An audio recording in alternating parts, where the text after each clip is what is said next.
Today on Blue 58, the 2023 Packers season is over. Now it's time to start taking a look at what was, why it was that way, and what's going to happen in the future.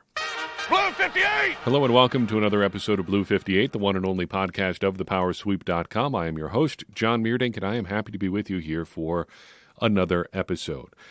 Have you licked your wounds? Have you found some time to reflect on the Packers' loss to the 49ers? I have. Hope you've level set a little bit after a disappointing loss. And, you know, in the grand scheme of things, in the grand scheme of Packers losses, as far as the playoffs goes at least, we've seen worse, a lot worse. 2014 NFC Championship game, the 2011 loss to the Giants and Eli Manning, Brett Favre losing at Lambeau Field in his last game with the Green Bay Packers. You can run off a lot of them. That said, I still think it's okay to be disappointed in this game, and I think part of my disappointment comes from one of my personal biases. Well, I guess two of my personal biases here. Every playoff run is precious, even if you don't. I don't know. Deserve is a tough word for me in competitive sports. Even if you don't deserve to be there, in the colloquial understanding, like even if you weren't expected to get this far, whatever, it's hard to really sit there and think, gosh, if it wasn't for, a meltdown in the last 6 minutes, we'd have been playing in the NFC Championship game against a team whose best players have publicly admitted to being afraid of the Green Bay Packers. That's the Detroit Lions. That's who they are. And the Packers were that close. Things can break your way even when you don't, quote-unquote, deserve it. And you've got to be ready to take advantage of those times because it's never a guarantee that things are going to break your way when you do deserve it. Look how many things broke against the Packers in 2014, in 2020, in 2021. Shoot, if you look back at that 2021 loss to the 49ers, if Mercedes Lewis fumble bounces out of bounds instead of into the 49ers' hands, that game might be different. If the blocked punt goes out of the back of the end zone for a safety instead of being recovered for a touchdown, it might be different. There's so many different ways things can break your way when you do deserve it that didn't when the Packers did, quote-unquote, deserve to be there. And in this situation, when the Packers maybe weren't expected to be this far, things were rolling. They were beating the 49ers. They were that close to being in the NFC Championship game. And they didn't get there in part because of my other personal bias, just the unforced errors that you didn't have to make. This is painting with a broad brush, but I don't think it's really inaccurate to say that the Packers lost in the divisional round in large part because of a missed kicker or a missed kick from a kicker who's really never been accurate, and a bad drive from a defensive coordinator who's never coordinated a good defense. That was the reality about Anders Carlson when they drafted him. He was not an accurate kicker in college. The reality about Joe Barry when the Packers hired him was he had never coordinated a good defense. And the Packers' season ended up resting, among other things, to be sure, on those two individuals. Carlson missing a kick in a clutch situation, now has missed kicks in, 10 of his last 12 games? And then Joe Barry failing to close out yet another opponent. Those sorts of unforced errors are just intolerable to me. And I'm breaking one of my own rules here. Like if you criticize a player or a guy that the Packers could have hired or drafted, one of the things that I always want to make sure that I do is provide alternatives. I think in Carlson's case, you just work to get a guy who did not have a catastrophic knee injury in college and has some sort of track record of being at least a little bit accurate. That's the way it is. That's just the prospect that he was. Yeah, he can kick some long kicks. That's true. But he falls short on some of the other stuff. And Barry, well, we've had that conversation 40 different ways. Just not the guy who has the is this unfair to say, just the stink of an 0-16 season on him? Or just had a bad tenure in Washington? or who's never like been on the forefront of defensive innovation. He's just always run a version of what other more successful defensive coordinators have run. Like that's the stuff that bothers me. Yeah, sure, we didn't necessarily expect the Packers to get this far, but they did, and then they had an opportunity to go farther and then didn't because of things that they did to themselves. That's really what bothers me about this game. But it's over and it's gone. And we got Matt LaFleur talking a little bit about that and about the offseason ahead in his press conference on Monday. The two things that really jumped out to me about that press conference really came down to the Carlson situation and the Berry situation. He did talk a little bit about how Christian Watson is going to be seeing a specialist for his hamstring issues. That's good, something he probably should have been doing a while ago, considering that he's had these hamstring issues for close to half a decade now. But better late than never. So at least he's going to be doing that. But LaFleur did get the opportunity to clarify some of his remarks about Carlson. To recap that situation, Tom Rinaldi reports on the Fox sidelines during the game that LaFleur had told him that when Carlson goes out there, he prays.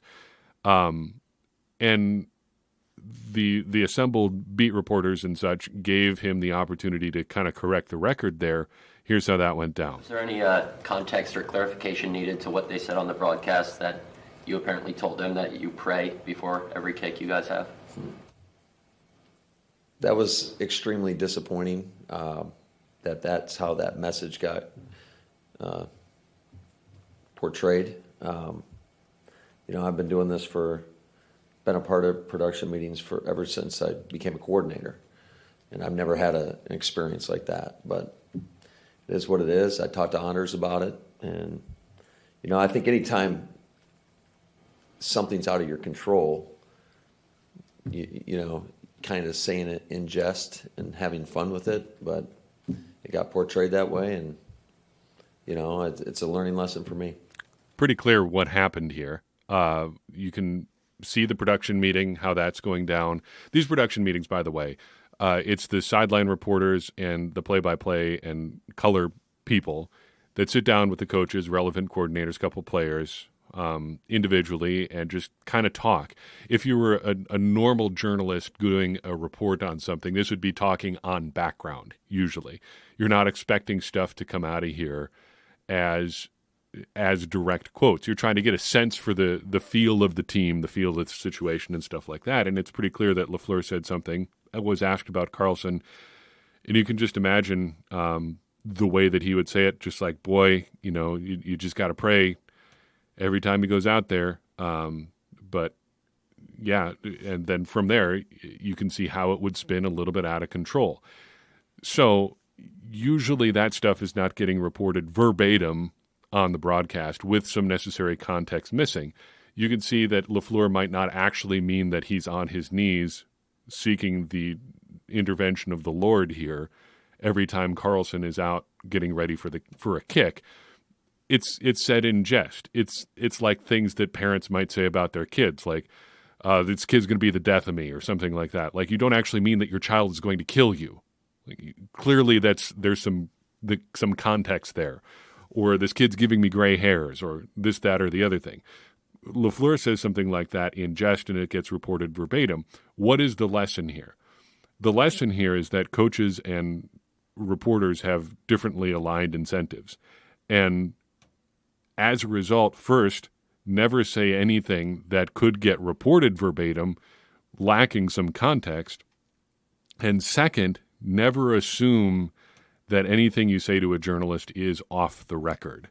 I know that's a popular saying. It's something that comes up in the media a lot. There's really no such thing as off the record. And I know that because anything that is sufficiently juicy enough is always going to come out. Because if you're talking to somebody, quote, off the record, and they say something that is just so over the top to you in apparent confidence, the incentive is just too great there for you to pass it along. You're not going, if you have a chance to make a splash like that juicy quote in that moment on national television, you're just going to say, go for it. And you'll deal with the consequences later. Tom Rinaldi may never get another quote from Matt LaFleur, but what he did get was a really good quote to use in a national broadcast in a playoff game that's a win for Rinaldi, and it's a loss for LaFleur, and he gets a painful lesson there while Rinaldi just gets a quote. It's just different incentives. So you got to be careful when you're talking to the media that way, because you can get cooked, and you're going to get cooked because they have different incentives than you do, and being completely honest with them is rarely going to work in your favor, especially in a situation like that. Now, LaFleur also did talk a little bit about Joe Barry, and this is something where we need a little bit of historical context here too, because the initial remark on Barry seems pretty promising for his future in Green Bay. I'm sorry I don't know all the beat reporters' names by their voice. I wish there was some way to identify that in the press conference. I think that's important for us as media consumers, though I am grateful now that we can actually hear the questions. That was not the case just a couple of years ago. Somebody asked LaFleur about Joe Barry's future in Green Bay. You talked to us shortly after the end of the season last year. You had said at that point you anticipated all your assistants being back for this year. What's your thought process now? Have you made that decision? As I said, I haven't even thought about that at this stage. Kind of going through everything right now. I want to certainly sit down with every assistant before any decisions are made. So he has not made any decisions yet on Joe Barry's future. As far as I know, it could be breaking news right now that Joe Barry has been fired. But we did learn on Monday that Barry's contract has not expired. So if the Packers do need to make a call here, it's because they actively want him out of the building. There's no just going to be a mutual parting of ways just because his contract is up. It's going to be because the Packers decided to fire him. Now, initially, it's tempting to just say this is a slam dunk, Barry is back. Would like to at least present the opportunity for a different interpretation here. In 2023, at the end of the season, the Packers lose to the Detroit Lions. I think, just stepping back from that, you can paint a broad picture that's fairly similar to how the Packers finished in 2023 versus 2024, or 2022, versus 2023. Some strong defensive finishes down the stretch there that helped get the Packers into a position in Week 18 where they could beat the Lions and get into the playoffs. And then the Packers, came up with a defensive effort that held the Lions to 20 points in that game. It could have been 23 because they could have kicked a field goal there at the end if they wanted to. They were just trying to run out the clock or whatever. But I think in part because of that, Joe Barry is retained for 2023. This year, after the Buccaneers and Panthers kind of debacles, the Packers buckled down on defense, had two strong games against NFC North opponents, a good game against the Dallas Cowboys, especially in the first half. And again, they held the 49ers to just 24 points. If you're Joe Barry, you're saying, look, make your kicks, and we're tie ball game there at the end. We're driving to win when Jordan Love throws that interception versus driving for the tie. So after all that, after the end of the 2022 season, the Packers lose to the Lions. Matt LaFleur talks to reporters after that, as the reporter in this year's press conference asked. He mentioned that. And here's what LaFleur said in part. He goes kind of on a long digression after this quote cuts off. But Ryan Wood asks, what's the deal with Joe Barry? Here's how that went down. You're asked about the next 2 weeks, and obviously it's time to make evaluations, and it's not finger pointing, it's just part of the process. Will Joe Barry be your defensive coordinator next year? That's what I anticipate, yes. I would say this, that, like I said, we're at the initial stages of all the evaluations, and quite frankly, I don't really anticipate a whole lot, if any, staff changes at all. I do think there's something to the guys that we have in this building. Certainly, I think there's a lot of things that all of us can improve upon, most notably myself. But I do believe in the people, not only in the locker room, but our coaching staff. And so pretty definitive right there. I don't anticipate any changes. He didn't come out and say Joe Barry is going to be the guy right away, but given the opportunity, he said, yeah, I think we're not going to really have any changes on the staff. This year, he did not do that. He didn't just say, yeah, we're going to roll with these guys. I anticipate everything being back. He said, we're looking at everything. And that certainly would include Joe Barry and his performance as the Packers defensive coordinator now these last three seasons. Just as an aside, I wish that reporters would change some of how they ask these questions, because you're probably not going to get a definitive answer about Joe Barry's future in this presser. I understand that you have to ask. What I would rather hear when you're looking at this, and Tom Silverstein actually did almost get to this point. I didn't bother tracking down the question because LaFleur kind of gives a really mealy-mouthed answer here, and I wish they would have asked a more direct version of this question. But what I would like to hear is, you say you're looking at everything. You say you're evaluating everything, personnel and coaches included. What standard are you using to evaluate your defensive staff, and how will you know if your defensive coordinator met that standard? That's what I want to know.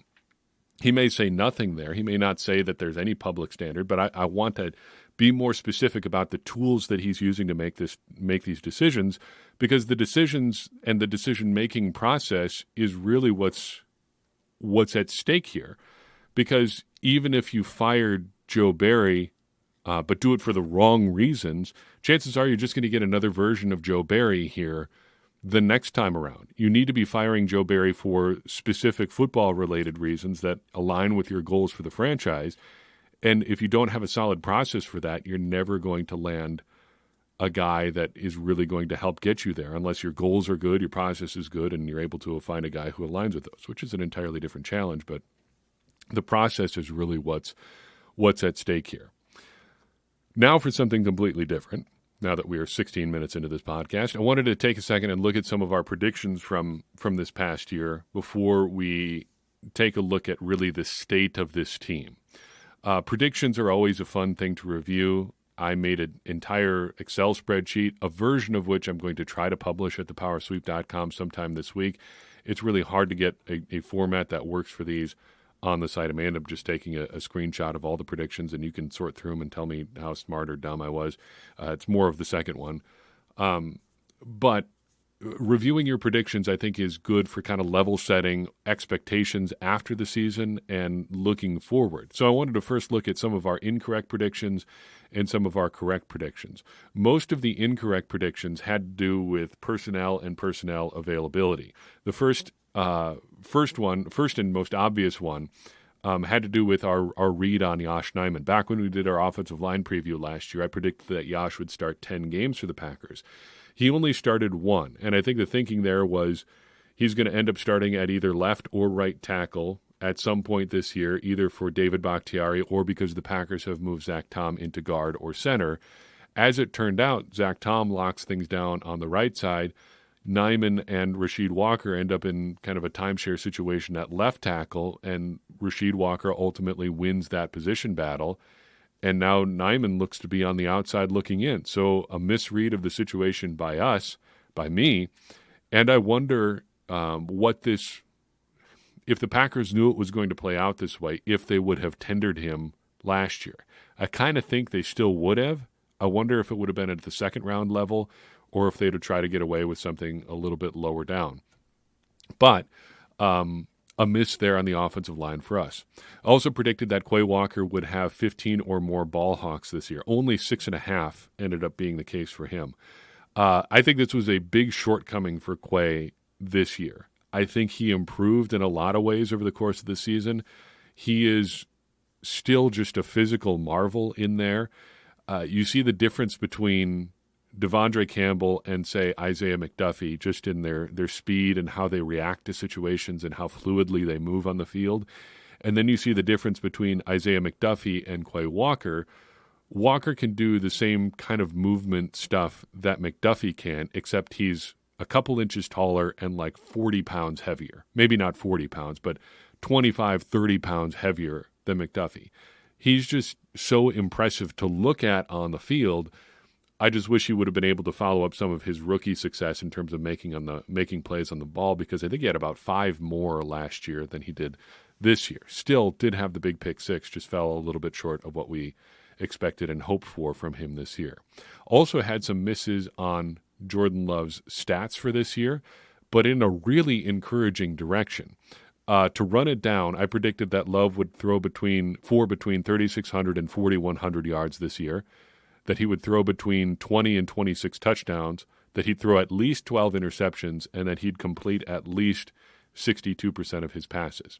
Now, I got one of those predictions right. The rest were wrong, but they were wrong in a really good direction because Love threw for more yards than I would have guessed. He threw for more touchdowns than I would have guessed, and he threw fewer interceptions than I would have guessed. That's really good news. If I'm going to be wrong about the quarterback, that's how I want to be wrong. Not overselling, but underselling what he was capable of, and he did it. He did a lot of great things for the Packers this year and put up some really great statistical production. Finally, I was wrong about some stuff on the defense. I thought they would improve where they were last year versus this year. No, they didn't. Just to run down 3 relevant predictions, I said the Packers defense would rank at least 20th by DVOA. They ranked 27th. I said they'd only allow 30 or more points one time. They did it 4 times. And I said that they'd finish between 10th and 14th in takeaways, just 23rd. They were not getting their hands on the ball really with any regularity this year at all. However, we also had some positive predictions. The 3 best ones, I think, came down to predictions about Lucas Van Ness generally, predictions about Jaden Reed and Dontavian Wicks, and then predictions about the Packers' overall success this season. Now, as far as Lucas Van Ness go, I made 3 predictions for him. I predicted he played more snaps as a rookie than Rashawn Gary did. He did. I predicted that he would have 4 or more sacks. He had 4 exactly in the regular season. Then I predicted that he would have a pressure rate under 10% for the season. He did, though he got very close to breaking 10%. It's at 9.24 for the season. So a good number for a rookie, just not, I guess almost exactly where I thought he would be, but still under the threshold. Very promising rookie year for him. And as a rotational player, basically, I thought very, very productive. I think it was a positive rookie season for Lucas Van Ness. Now on Wicks and Reed, some underselling here too, and really encouraging for both of them. Reed, I think we hit pretty exactly. I predicted Reed would have 35 or more catches. He almost doubled that up with 64. I predicted he'd play 450 snaps or more on offense. He played 578. And then as a punt returner, I predicted he'd average 8.5 yards per return or more, and we hit that right on the button. He averaged 8.5 yards per return this season. Wicks, is really, really exciting here because the 3 predictions here basically boiled down to him not playing as much as we hoped he would. I predicted he'd make the 53. That wasn't going way out there on a limb. Even as a 5th-round pick, it seemed like he had a good shot from the get-go. But I thought he'd play under 250 snaps on offense and have fewer than 15 catches. He smashed both of those, 458 snaps, 39 catches, a great rookie season from Wicks. And why it's so exciting is usually, and I'm thinking like late McCarthy era especially, Wicks seemed like the classic version of the guy where everyone could see the talent in the preseason. Everyone could see how he was probably underdrafted based on some of his college stuff and his, the height, weight, speed stuff. But the Packers, in years gone by, it seems like would probably just let him basically rot on the bench as a rookie just because you had other guys ahead of him, other guys that could catch the ball, other guys that were maybe more established like Christian Watson or Romeo Doubs. It just seems like they would have said, we're going to let him redshirt for a year and come along slowly, and then we would have got some flashes at the end of the season. That was not the case this year with Wicks. He got to play pretty early and quite a bit over the course of the season, and he rewarded that. He looks like a great, great piece for the Packers to have at receiver. So very encouraging to see him render those predictions not like, technically incorrect, but incorrect in the best possible way. Finally, my best and perhaps luckiest prediction of the year is that the Packers would make the playoffs. We didn't get a chance to do this one on the podcast, but I wrote this in an article for the Power Sweep on September 8th, 2023. Here's how I closed out my team-level predictions article. Quote, though it's possible they could win the NFC North, I don't feel comfortable predicting that. The division is wide open, but I don't feel like the Packers are far enough along in their team life cycle to make that a realistic prediction this year. They need a little bit of time yet. That said, I do think they can and will make the playoffs as a wild card team. Last year's NFC field sent 3 teams to the playoffs with 9 or fewer wins, and I don't see any reason to think the conference will be any stronger this year. If the Packers can consistently grow over the course of the season, we should see them in the playoffs with Jordan Love, end quote.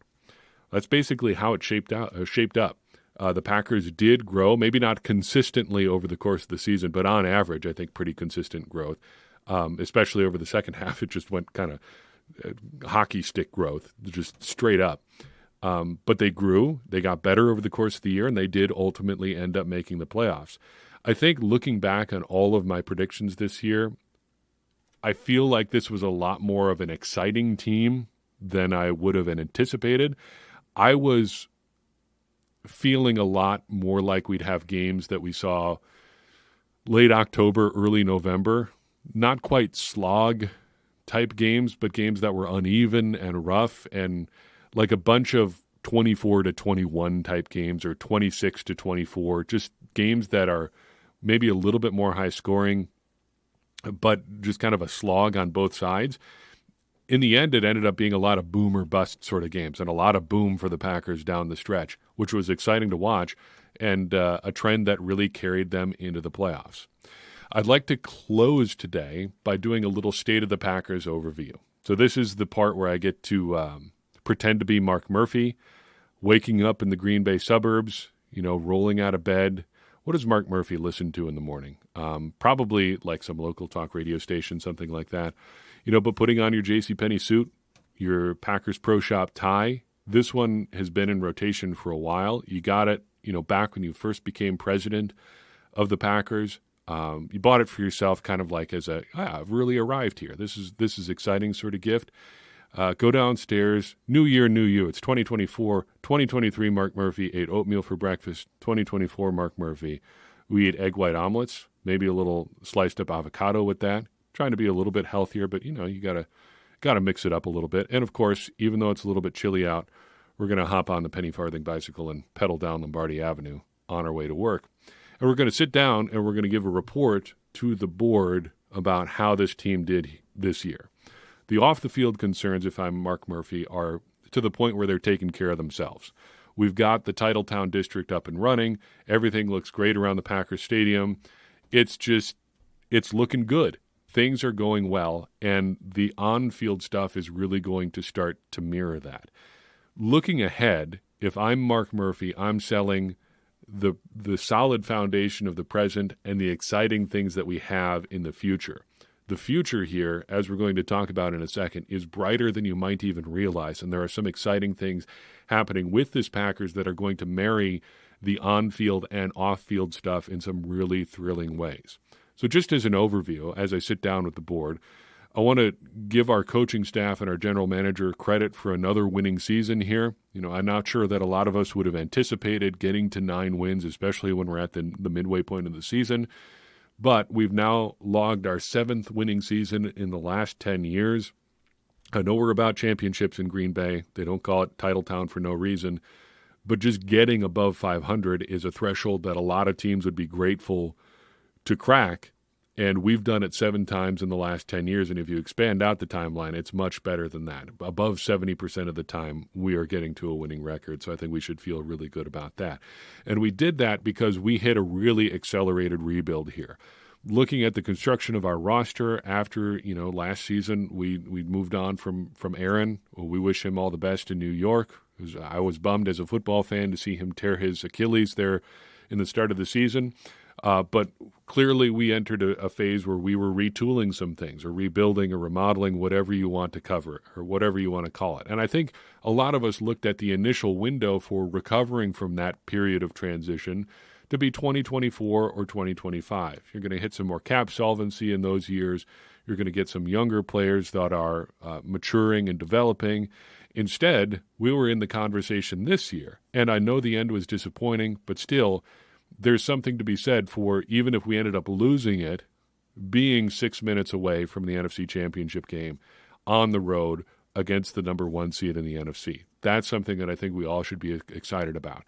And a lot of the things that we're exciting about this team in 2023 are going to be present both now and in the future. our foundation is very, very strong here in Green Bay for a lot of different reasons. For starters, we've got a GM and a coach that are on the same page, aligned in their visions, aligned in how they want to build this roster, aligned in their philosophy, and aligned contract-wise. Both of them signed contract extensions not too long ago. We're very excited about Brian and Matt, what they can bring to the franchise, what they've brought to the franchise. We remain very optimistic about them, and we're excited to have them continuing to work together. In addition, we've also got the most important piece taken care of, at least for the foreseeable immediate future. Now, there's going to be questions about extension and what that looks like. We'll answer those at the appropriate time. We've got until May to figure that out with Jordan. But for right now, we've answered the most important question. Do we have a quarterback that we want to try to build around? The answer is yes. That is more important than whether Jordan ends up being, a multi-time All-Pro, a Hall of Famer. The important question is, do we want to build around Jordan right now? And he answered yes, very firmly, I felt, in 2023. That's something that we want to do.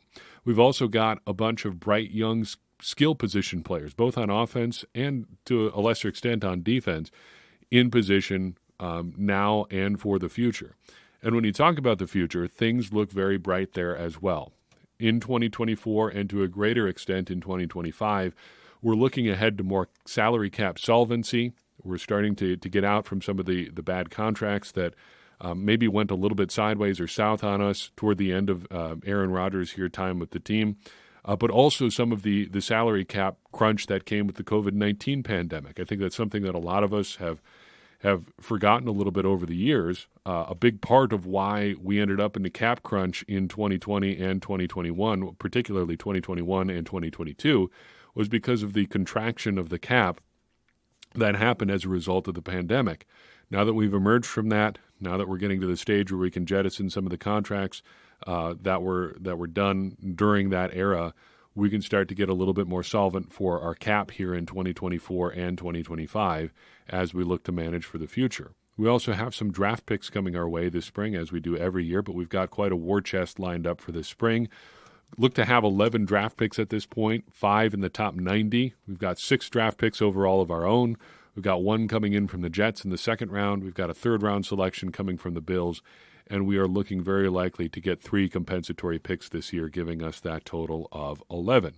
I mentioned our young players earlier. We have an extremely dynamic core of young players in place. We already have 37 players under contract for the 2025 season. That includes every wide receiver who caught a pass for us in 2023, every tight end on the roster other than Josiah DeGuara, 4 linemen who started a game for us this year, 3 of our top 5 defensive linemen, edge rushers Rashawn Gary, Lucas Van Ness, and J.J. Enagbare, as well as linebacker Quay Walker. We've also got Preston Smith and Devondre Campbell under contract through that same time, though we have some work to do on both of those fronts. We're very excited about them and what they've brought to the Green Bay Packers over the year. Looking a little bit further down, we even have 24 players signed through 2026. The core of the roster is looking great, and it looks to be great for the foreseeable future here in Green Bay. In addition, we'll also have 9 home games at Lambeau Field for the first time in 2024. Since the NFL went to their 17-game schedule, we've never been able to have the 9 games at Lambeau Field. We had 2 seasons where we've been on the road for 9 games, and 1 year where we had our 9th home game moved to London, which we were very excited about. We were very happy to see our international fans, but we're excited to be able to bring that 9th home game to Lambeau Field in 2024. Looking a little bit further down the line toward my final year at the helm here in Green Bay, we can anticipate the exciting arrival of the 2025 NFL Draft in Green Bay. That's something we're really looking forward to, and it's something that's going to help us continue to pursue the great international status that we're looking for as an organization and bring in some great players to where they're going to help us win championships here in Green Bay. In conclusion, the future is very bright, the present is very strong, and the continuity we have with our coach, our general manager, and our core of players is going to help us, I think, get back to the Super Bowl very, very soon and bring more titles to Lambeau Field, to Green Bay, to the best football franchise there is in the world. That's what I would say if I'm Mark Murphy. Do you have some spin in there? Absolutely. But that's part of the job as the president. If you're reporting to your board, to your bosses, you're bragging about your accomplishments there. You're talking about how you set this organization up for success. And I think you can make a very strong case very easily about the future that is in place for the Green Bay Packers. Yeah, it is disappointing to lose when you've got an opportunity to win.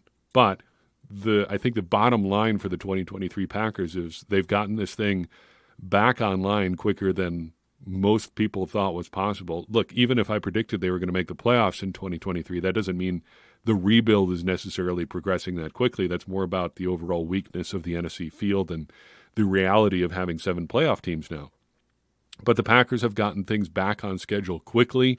They are in good shape for now and for the future. The future is bright.